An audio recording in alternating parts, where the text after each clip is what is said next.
জামাতকে আমি অনুরোধ করব, আপনারা সব জায়গায় নির্বাচনী প্রচারণা চালান, কিন্তু এই শাহজাহানপুর গাবতলীতে আপনারা প্রচারণা চালাতে পারবেন না। তোমার এত হিম্মত, এত সাহস কে দিল যে ইসলামী আন্দোলনের পক্ষে ভোট চাইতে পারবে না? এ সাহস তোমাকে কে দিয়েছে? এ কথা বলার সাহস তোমাকে কে দিল? শাহজাহানপুরি এখন ইসলামী আন্দোলনের যুবকেরা, মুরব্বীরা যদি রাস্তায় নামে, কারোর শক্তি নেই রাস্তা আমাদের ঘাড়ের পথ দিয়ে গাড়ি যেতে পারে। গোটা বাংলাদেশে যখন কোনো জায়গায় আন্দোলন হয়নি, তখন শাহজাহানপুরি আন্দোলন হয়েছে।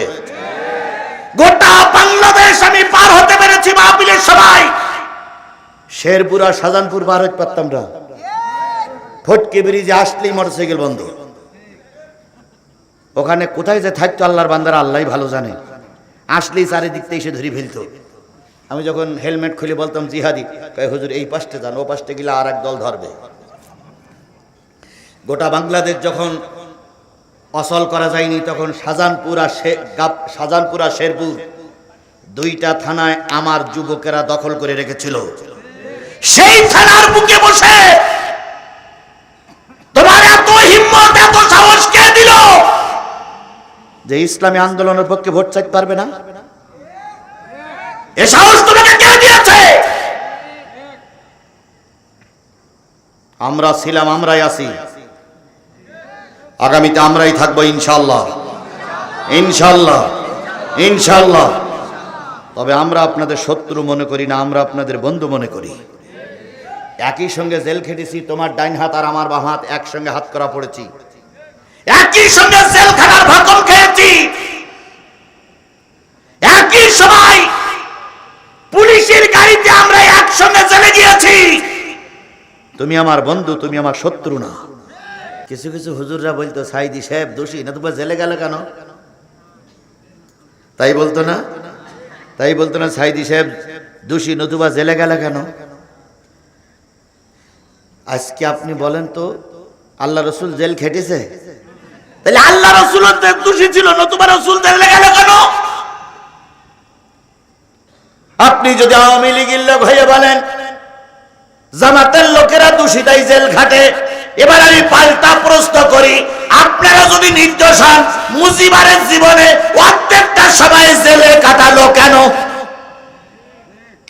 এবারে যদি বিএনপির ভাইরা বলে জামাতের লোকেরা যুদ্ধ অপরাধী, জামাতের লোকেরা দোষী, তাই জামাতের লোকদের পরে এরকম মামলা হয়, আমি যদি কাউন্টার দেই, যদি তাই মনে করেন শহীদ প্রেসিডেন্ট জিয়াউর রহমান গুলিতে মারা গেল কেন? আমি যদি আপনাদের কথা শুনি, আপনাদের দলের সিনিয়র সহসভাপতি তারেক জিয়া 17 বছর দেশে আসতে পারে না কেন? আপনাদের কথাই যদি আমি শুনি, তাহলে ম্যাডাম বেগম খালেদা জিয়ার বাসস্থান থেকে বের করে দিল এক কাপড়ে, বালির ট্রাক দিয়ে সেদিন খালেদা জিয়ার বাড়িতে ব্যারিকেড দিল, সেদিন তোমরা উদ্ধার করতে পারোনি কেন? শুধু কেনর উত্তর দিচ্ছে, আমি কারো দোষ দিচ্ছি না। তোমরা যদি মনে করো তোমরা নির্দোষ, আর জামাত দোষী তাই জামাত মামলা খায়, তাহলে তোমাদের নামে মামলা হইল কেন?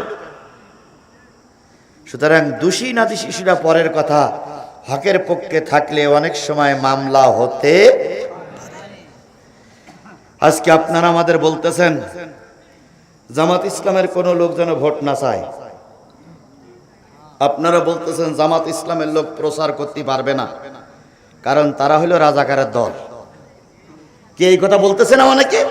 আপনাদের এদিকে হচ্ছে না, তবু অনেক জায়গায় হচ্ছে।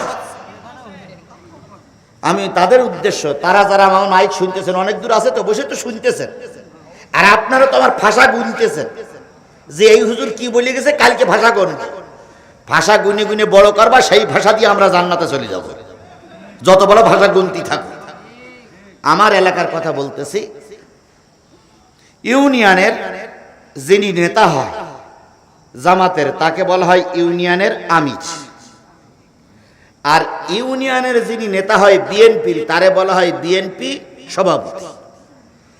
তো এখন আমার যে ইউনিয়ন, সেই ইউনিয়নের আমির সন্ধ্যাবেলা মাগরিবের নামাজ পড়েছে মসজিদে, থানা আমি সাহেব ফোন দিচ্ছে যে তাড়াতাড়ি ভাত খেয়ে মাঠের ভিতরে যে টোং আছে, টোং বাসা, ওই টোং বাসায় যেই থাকেন, আজকে রাত্রি পুলিশ ঢুকতে পারে। থানা আমি সাহেব বলতেছে কারে? ইউনিয়ন আমি সাহেব। এখন উনি মাগরিবের নামাজ পড়ে যাইছে, একটু খেয়ে টোং বাসায় গিয়ে শুয়েছে। ইউনিয়নের সভাপতি, ভালো করে শোনেন, ইউনিয়নের সভাপতি সংবাদ পাইনি, উনি খেয়ে দিয়ে বউ বাচ্চা নিয়ে দুতলা বিল্ডিং এ শুয়ে আছে। তো রাত 12টার পরে চৌকিদার ফোন দিচ্ছে, স্যার কোথায় আপনি? কয় কেন? কয় পুলিশ ঢুকলো, পুলিশ ঢুকলো। তখন ইউনিয়নের সভাপতি উনি স্ত্রীর বলতেছে, ছেলে মেয়ে নিয়ে থাকো, আমি চলে গেলাম, পুলিশ ঢুকেছে। উনি আর জামা গেঞ্জি গায়ে দেওয়ার সময় পাইনি, লুঙ্গিটা কোনো রকম ধরে দৌড়, দৌড়েই যাবে না যাবে না যাবে না যাবে না, দৌড়ে দৌড়ে আমি সাহেব যে বাসায় আছে ওই বাসার পাশে গিয়ে দাঁড়াইছে, দাঁড়াই হাঁপাচ্ছে। ইউনিয়ন আমি সাহেব মনে করতেছে পুলিশ বোধহয় জায়গা পর্যন্ত এসে গেছে। তো ইউনিয়ন আমি সাহেব 4 হাত পা গোটো করি এক কানায় গিয়ে শুয়ে আছে, পুলিশ লাইট মারলো যেন বুঝতে না পারে। এখন ইনি একটু ধমক সামলাইয়ে পা ধরে নাড়া দিচ্ছে ইউনিয়ন আমিরের, ও ভাই, ও ভাই। ইউনিয়ন আমির মনে করলো যে পুলিশ, লাভাই তখন ইউনিয়ন সভাপতি বলতেছে, ভাই ভয় পেয়েন না, আমি বিএনপি সভাপতি। তো বলতেছে, ভাই এত রাত্রি এসে পা ধরে নাড়াচাড়া দিচ্ছেন? কাছে গ্রামে পুলিশ ঢুকেছে। তখন আমির সাহেব বলতেছে, আপনি সংবাদ পাচ্ছেন 12টার সময়, আর আমি সংবাদ পাইছিলাম মাগরিবের সময় যে আজকে পুলিশ ঢুকবে। কাছে ভাই আপনি তো বেশি গেছেন, জুতো পাই দেওয়ার সময় পাইছেন, আর আমি আর পাই দেওয়ার সময় পাইনি। তখন বলতেছে, ভাই মশারি তো টানাইছেন, তো এর ভিতরে আমি একটু শুই। ইউনিয়ন আমির বলতে, তুমিও যে পথে আমিও সেই পথে, ঢোকো এর মধ্যে। তো 2 জন ঢুকেছে, একজন বিএনপি সভাপতি আর একজন একই ইউনিয়নের, একজন জামাতের সভাপতি আর একজন বিএনপি সভাপতি। 2 জন শুয়ে শুয়ে অনেক গল্প গুজব করার পরে হঠাৎ করে ঘুম পড়েছে। ঘুম থেকে ভোরে চেতনা পেয়ে আবার যা সেই বাড়ি আসছে। সারা রাত একই কম্বলের ভিতরে থাকলেন, একই মশারির ভিতরে থাকলেন, পুলিশের তাড়া খেয়ে একই টোং বাসায় থাকলেন। সেদিন জামাতের কাছ থেকে রাজাকারের গন্ধ। এই কথা বোঝেন না, আমার কথা বোঝেন না, আমার কথা বোঝেন না। সেদিন জামাতের কাছ থেকে কিসের গন্ধ পাওয়া যায়নি? রাজাকারের গন্ধ পাওয়া যায়নি। আর আজকে 290টা আসন পাবেন বলে বকুল দৌড়াচ্ছেন, আর এখন হুজুরদের কাছ থেকে রাজাকারের গন্ধ পাচ্ছেন। জনগণ আগামী নির্বাচনে দেখিয়ে দেবে কারা 290টা আসন পায়।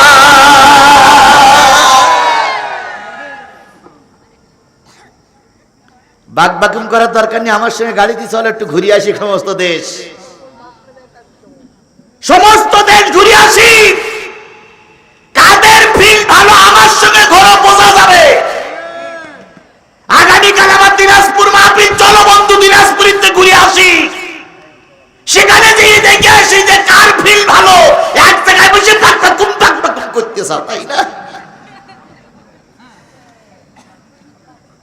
সব কিছু যদি ঠিক থাকে, শাহজাহানপুরীর মুসলমানেরা শুনে রাখো, সব কিছু যদি ঠিক থাকে, আগামী দেশ হবে কোরআনের দেশ। সব কিছু যদি ঠিক থাকে, আগামী জাতীয় সংসদ হবে টুপিওয়ালাদের সংসদ, আগামী গণভবন হবে টুপিওয়ালাদের গণভবন। যতই চোখরাও ঠেকাইতে পারবা না, পারবা না, পারবা না। লিল্লাহে তাকবীর, লিল্লাহে তাকবীর, আল কোরআনের আলো। আমার নেতারা যতথ্যই বলেছেন, এই 54 বছরে দেশের সবাই উন্নয়ন করেছে। কথা বলেন ঠিক তবে ঠিক। আচ্ছা, উন্নয়ন যদি না হবে তা আপনাদের এই বিশ্ব রাস্তা হইল কি করে? উন্নয়ন যদি না হবে তাহলে ঘরে ঘরে বিদ্যুৎ আসলো কি করে?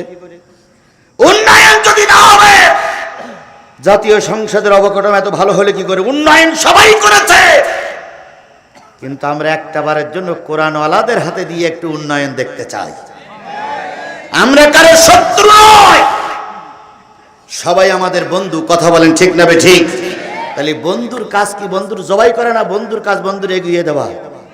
আপনারা 54টা বছর ভাগাভাগি করে খাইলেন, একটাবার হুজুরদের কাছে দিতে গেলে আপনাদের এত গাজালা করতেছ কেন? আমরা তো খাইছেন 54 বছর, আর হুজুরে একবারও গেছে। তাহলে একই মসজিদের হুজুর, একই এলাকার হুজুর, একই সাধারণপুরের হুজুর, একই জায়গার হুজুর, তাহলে আপনারা খাইলেন 54 বছর, হুজুর তো একবার দিয়ে দেখুন, একবার। আল্লাহ আমাদের সবাইকে একত্রিতভাবে কোরআনের ছায়াতলে থাকার তৌফিক দান করুক। আমার ভাইরা, যে জিনিসটা আমি আপনাদের জাতির সামনে বোঝাতে চাচ্ছিলাম সেটা হলো রাসূলের যে নির্দেশ, সেই নির্দেশ এখন আমাদের আছে। এবার আল্লাহ যখন বললেন, ওগো নবী, সব কথাগুলো মানুষের কাছে পৌঁছায় দাও, নবীজি পৌঁছাতে শুরু করলেন। বলুন তো, নবীজির শত্রু বাড়তে শুরু করলো না কমতে শুরু করলো? যতদিন পর্যন্ত নবী কালেমার দাওয়াত না দিয়েছিলেন ততদিন সবাই ছিল রাসূলের বন্ধু। যেই না কালেমার দাওয়াত দেওয়া শুরু করলেন, সেই বন্ধু লোকগুলো শত্রু হয়ে গেল। রাসূলের উপর অত্যাচার নির্যাতন শুরু হলো। রাসূলের ডাইনে লোক নাই, বামে লোক নাই, উপরে লোক নাই, নিচে লোক নাই। রাসূল মার খায়, পথে পথে রাসূলের গলায় গামছা দিয়ে মানুষ টানে, রাসূলকে রাজপথে কিল ঘুষি চড় মারে, রাসূলকে বিনা কারণে গালিগালাজ কয়, গালিগালাজ করে। কেউ বলে পাগল, কেউ বলে মাতাল, কেউ বলে উন্মাদ, কেউ বলে জেনগ্রস্ত, কেউ বলে দেশদ্রোহী, কেউ বলে সমাজদ্রোহী, কেউ বলে পিতামাতার ধর্মের পরে চুনকালি দেওয়া ব্যক্তি। আজও সেই গালাগালিগুলো একটু মডেলিস্ট হয়েছে। আগে বলতো জাদুকর, আর এখন বলতো রাজাকার। আগে বলতো কি জাদুকর, আর এখন বলে রাজাকার। আগে বলতো দেশদ্রোহী, আর এখন বলে যুদ্ধ অপরাধী। গালাগালিগুলো একটু মডেলিস্ট হয়েছে। একজন লোক লেখাপড়া জানে না, আর একজন ইংরেজি লোক, সে যে ওর সঙ্গে কথা বলতেছে যে আমার এই জুতোটা কালি করে দে। তো মুসি মানুষ, সে বলতেছে যে আসলে তুমি যে কি বলো তা তো আমি বুঝি না। তখন বলতেছে গবেট, বোঝে না সোজে না গবেট, বোঝে না সোজে না গবেট। তো এখন মুসি তো জুতো সরে গেল, গবেট মানে কি বোঝে না। গবেট মানে কি? বোকা, বোঝে না। তো এখন ও তো বোঝে না, তা ওই গবেট টবেট বলে গালিগালাজ করে চলে যাচ্ছে। তখন এই মুসি বলতেছে, ভাই তুই তো 3-4 বার বললি গবেট, তো গবেট ভালো না খারাপ? গবেট খাইতে হয় না পকেটে রাখতে হয়? গবেট বোর কাছ থাকে না স্বামীর কাছ থাকে? এটাই বুঝলাম না। তুই তো গবেট গবেট করলি, তো গবেট ভালো না খারাপ? তো গবেট যদি ভালো হয় তাহলে আমি গবেট, আমার বউ গবেট, আমার বাপ গবেট, আমার মা গবেট, আমার সন্তান গবেট, আমি গবেটের বংশ, আমার 14 গোষ্ঠী গবেট, গবেট গবেট গবেট। আর ভাইরে, গবেটটা যদি খারাপ হয়, আমি তোর অর্থ বুঝিনি, তো এই গবেটটা যদি খারাপ শব্দ হয় তাহলে তুই গবেট, তোর বাপ গবেট, তোর 14 গোষ্ঠী গবেট, তোর মা গবেট, তোর বউ গবেট, তুই গবেটের বাচ্চা গবেট। আমাদের অবস্থা হয়েছে তাই। রাজাকার শব্দটা যদি ভালো হয়, আমি বুক ফুলিয়ে বলতে পারি আমি রাজাকার। আলবদর শব্দটা যদি ভালো হয়, তাহলে বুক ফুলিয়ে বলতে পারি কি আমি আলবদর। আর যদি রাজাকার আলবদর শব্দটা খারাপ থাকে, তাহলে যে বলিস তো 14 গোষ্ঠী রাজাকার। আবার ভাইরা, নবীজির পরে গালিগালাজ শুরু হলো। নবীজি বড় একা, তারপরে কালেমার দাওয়াত চলছে না বন্ধ হয়ে গেছে? কথা বলেন, চলছে না বন্ধ হয়ে গেছে? রবীন্দ্রনাথ ঠাকুর একটা গান গেয়েছে, গানটা শুনে নেন। রবীন্দ্রনাথ ঠাকুর যখন দেখলো যে আমার কবিতা শুনে কোনো লোক তেমন লাইনে আসে না, তাই তিনি দুঃখ করে বলেছিলেন, তোর ডাক শুনে কেউ না আসে, তবে একলা চলো রে, তবে একলা চলো রে, তবে একলা চলো। একদিন দেখবা তোমার দলের ভিতরে বহুত লোক এসে গেছে। আল্লাহ নবী যখন একলা চলা শুরু করলেন, আল্লাহ আশ্বস্ত করলেন, নবী দুঃখ নিও না, কষ্ট নিও না, পথ চলতে শুরু করো, একদিন বিজয় আসবে। নিজামী সাহেবকে যখন ফাঁসি দিল, কাদের মোল্লা যখন ফাঁসি দিল, সালাউদ্দিন কাদের চৌধুরী যখন ফাঁসি দিল, বিএনপির সাকা চৌধুরী যখন ফাঁসিতে গেল, খালেদা জিয়ার যখন বালির ট্যাঙ্ক দিয়ে তার ব্যারিকেড করে রাখলো, তারেক জিয়ার যখন বিদেশে পাঠিয়ে যখন আনন্দ মিছিল করলো, তখন এরা আনন্দ করে বলেছিল আর কোন বিরোধী দল বাংলাদেশে নাই, মাথা উঁচু করে দেওয়ার জন্য। এখন ম্যাডাম ভারতের এক কোনায় বসে তাকাইয়ে দেখো, তুমি দূরের করতে আসো, আর যাদেরকে জেলখানায় রেখেছিলে তারাই এখন গোটা দেশ দাপাই বেড়াচ্ছে। সেটা বিএনপি হোক আর জামাত হোক, এখন বিএনপি আর জামাত ছাড়া বাংলাদেশে আর কোনো দল আছে? এই কথা বলেন আছে? সবাই ইঁদুরির গর্ত ঢুকেছে, আর এই দুটো দলই এখন যারা একজোট হয়ে আন্দোলন করেছিল তারা এখন দুই ভাগে বিভক্ত হয়েছে, নির্বাচন করবে, করুক করুক করুক। সবাই যদি বিএনপির সাপোর্ট করে, আমিও বিএনপির পক্ষে। সবাই যদি জামাতে সাপোর্ট করে, তখন তুমি কোন জায়গায় যাওয়া ভাই? এই জন্য কেউ কারো শত্রু না, আমরা সবাই একে অপরের মিত্র। আমরা সবাই মিলে দেশ গঠন করতে চাই।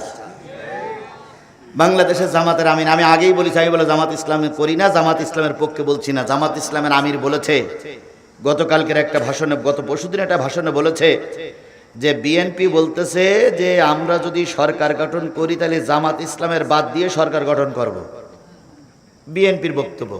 আর জামাতের আমির বলতেছে আমি জাতির সামনে কথা দিচ্ছি, যদি আল্লাহ পাক আমাদের পরে রহমত করে সরকার গঠন করতে দেয়, আমরা বিএনপি কে নিয়েই সরকার গঠন করব। দেখেছেন কতটুকু পার্থক্য? দেখেছেন তো কতটুকু পার্থক্য মনে করেন তো?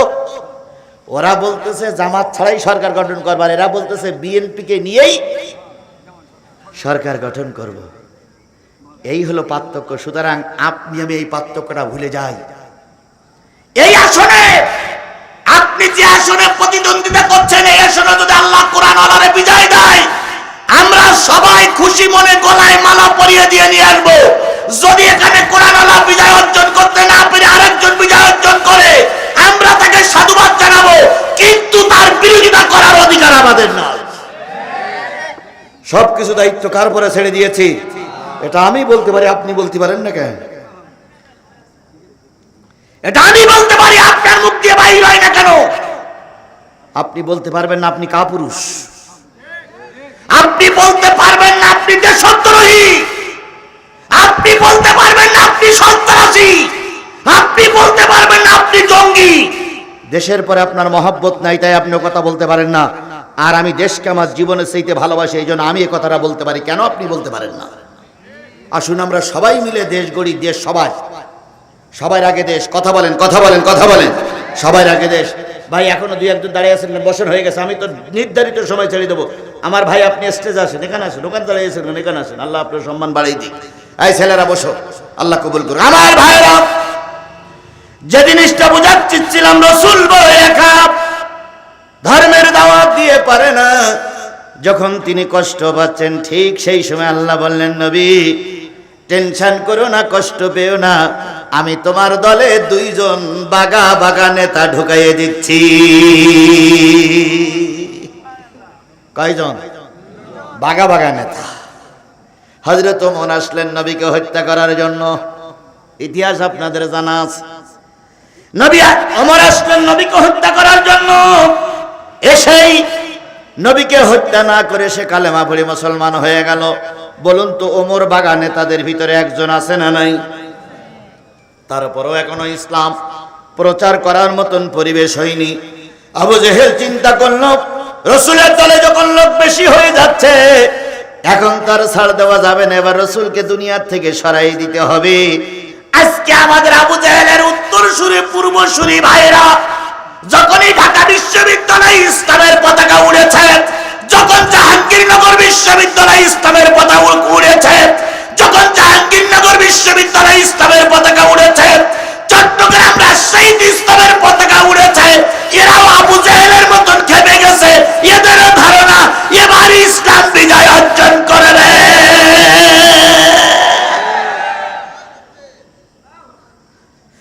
হ্যাঁ বলেন তো, ঢাকা বিশ্ববিদ্যালয়ে যারা পড়ে তারা বোকা না বুদ্ধিমান? কেরাম বুদ্ধিমান? ও সেইটার মেধাবী আর বাংলাদেশে আছে? এরা বোঝে না বলে কোরআনের পক্ষে সাপোর্ট দিচ্ছে নাকি? জাহাঙ্গীরনগর বিশ্ববিদ্যালয়ের ছেলেরা বোঝে না বলে কোরআনের পক্ষে সাপোর্ট দিচ্ছে? রাজশাহী বিশ্ববিদ্যালয়ের ছেলেরা বোঝে না বলে কোরআনের পক্ষে সাপোর্ট দিচ্ছে? তাহলে এখানে যখন যেখানে কোরআন শরীফ বলা পড়া দূরের কথা, নামাজ পড়লি তার মেরি ফেলত, কোরআন তেলাওয়াত করা দূরের কথা, নামাজ পড়ার সুযোগ ছিল না, সেখানে এখন কোরআনের পতাকা উঠছে। তারা বুঝলো। আর শাহজাহানপুরীর মানুষেরা এত চালাক, এত বুদ্ধিমান, এখনো বলতেছে ভোট কারে দেব,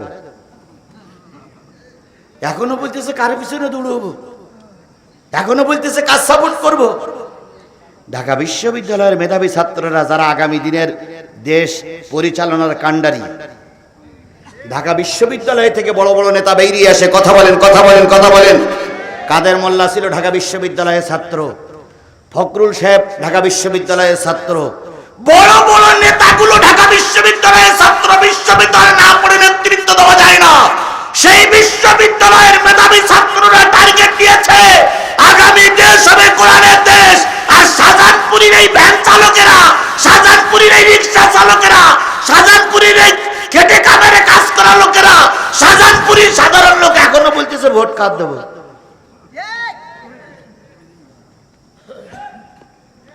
আবার আপনারা ছোট মনে করেন না, আপনাদের রিক্সা চালক বলেছি, কালকে বলবে হুজুর আমাদের রিক্সা চালক বলে তিরস্কার করেছে। না ভাই, সবাই কিন্তু ম্যানেজার হতে পারে না, সবাই কিন্তু অফিসার হতে পারে না। রিক্সা চালকের দরকার আছে না নাই?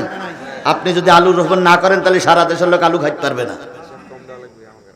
সুতরাং আপনাদের সম্মান অনেক বেশি। তবে শিক্ষিত লোক যেদিকে গেছে, শিক্ষিত লোক যে পথে দেশ যাবে সেই পথে। এই মুরব্বী লোকটা উঠলেন কেন? রোমালপুরা লোক।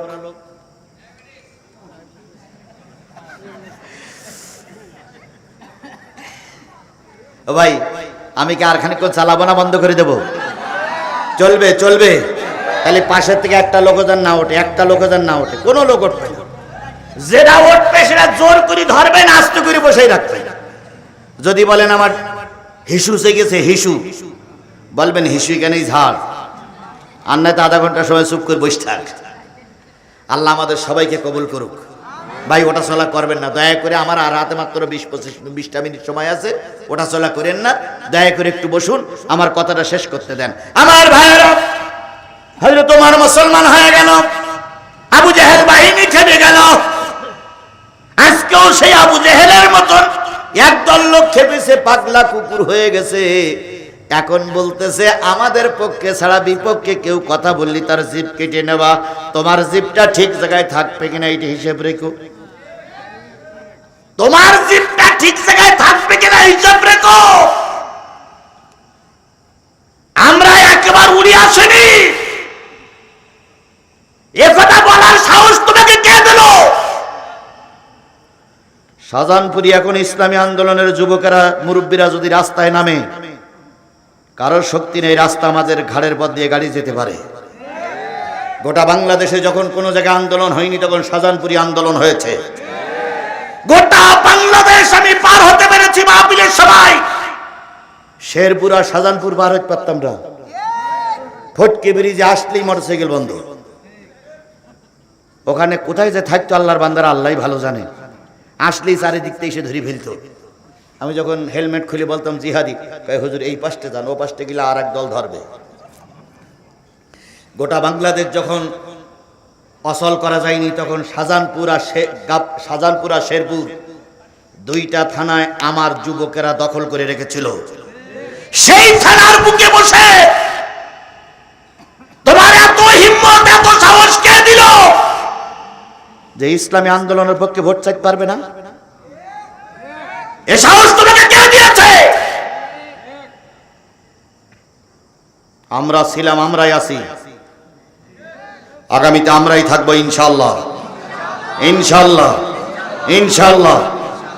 তবে আমরা আপনাদের শত্রু মনে করি না, আমরা আপনাদের বন্ধু মনে করি। একই সঙ্গে জেল খেটেছি, তোমার ডাইন হাত আর আমার বাম হাত একসঙ্গে হাত করা পড়েছি, একই সঙ্গে জেলখানার ভাকল খেয়েছি, একই সময় পুলিশের গাড়িতে আমরা একসঙ্গে চলে গিয়েছি। তুমি আমার বন্ধু, তুমি আমার শত্রু না।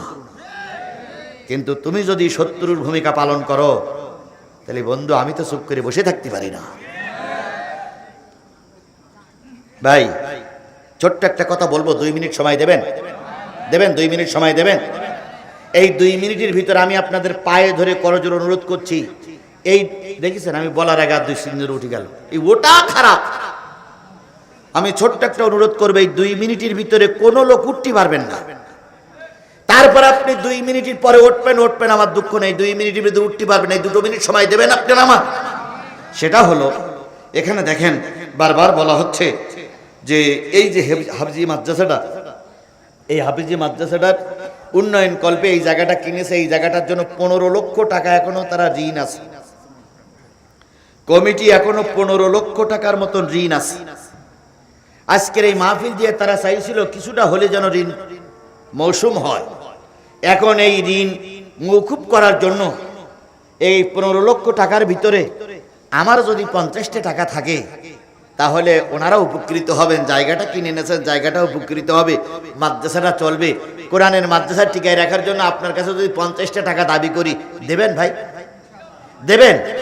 কারা কারা দেবেন একটা হাত তোলেন তো। হুজুর আমরা দেবো, আমরা উঠবো না। আল্লাহ তুমি দেখে রাখো, যদি কেউ ওঠে ওরা শয়তানের দালাল। টাকা চাওয়ার পরে যদি কেউ ওঠে তাহলে বুঝতে হবে ওটাই আমলিক। কারণ এতক্ষণ অঝলি উঠলো না, টাকা চাওয়ার পরে যদি কেউ ওঠে তাহলে বুঝতে হবে ওটা ইসলামের বিপক্ষের লোক, পক্ষের লোক নয়। আমরা এখানে মাহফিল দিয়েছি সব জামাত বিএনপির লোক, কথা বলেন ঠিক না ঠিক? এই কাফেলা যারা মাহফিল দিয়েছে এদের ভিতরে জামাতের লোক আছে, বিএনপির লোক আছে।